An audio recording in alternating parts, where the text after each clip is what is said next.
ସାଙ୍ଗମାନେ କାରଣ ଦେଖନ୍ତୁ ସିଏ ହେଉଛି ଆମ ଅଙ୍ଗନବାଡ଼ି, ସିଏ ହେଉଛି ଆମ ସ୍କୁଲ।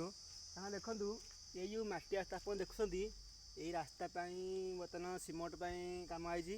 ଦେଖନ୍ତୁ ଇଏ ହେଉଛି ବାଲି ପଡ଼ିଛି। ଇଏ ଆମ କୁଆଳପାଳ ଜଣେ ଭାଇ ବାଲି ପକାଇଛନ୍ତି, ତାଙ୍କ ନାଁ ହରି ଭାଇ। ଆମେ ହରି ଭାଇଙ୍କୁ କହିଲୁ ଯଦି ଆପଣ ବାଲି ପକାଇଛନ୍ତି ତାହେଲେ ଶୀଘ୍ର କାମ କରନ୍ତୁ। ଦେଖନ୍ତୁ ମାନେ କାଲି ବାଲି ଏଠି ଚୋରି ହେଇଛି, ଅନୁମାନ 20 ଗାଣ୍ଡୁଆରୁ ଅଧିକ ବାଲି ଚୋରି ହେଇଛି।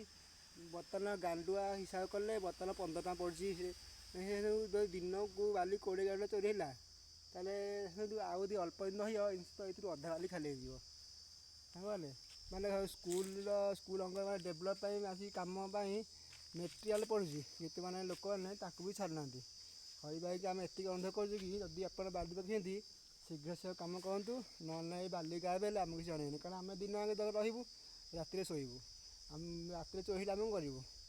ହଉ, ଯଦି ଆପଣ ବାଲି ପକାଇଛନ୍ତି ତାହେଲେ ଶୀଘ୍ର କାମ କରନ୍ତୁ, ନହେଲେ ନିଶ୍ଚିତ ବାଲି ଚୋରି ହେଇଯିବ। ଆଉ ସେଥିରେ କେହି ଦାୟୀ ହେବେନି। ହଉ ସାଙ୍ଗମାନେ, ଜୟ ଜଗନ୍ନାଥ।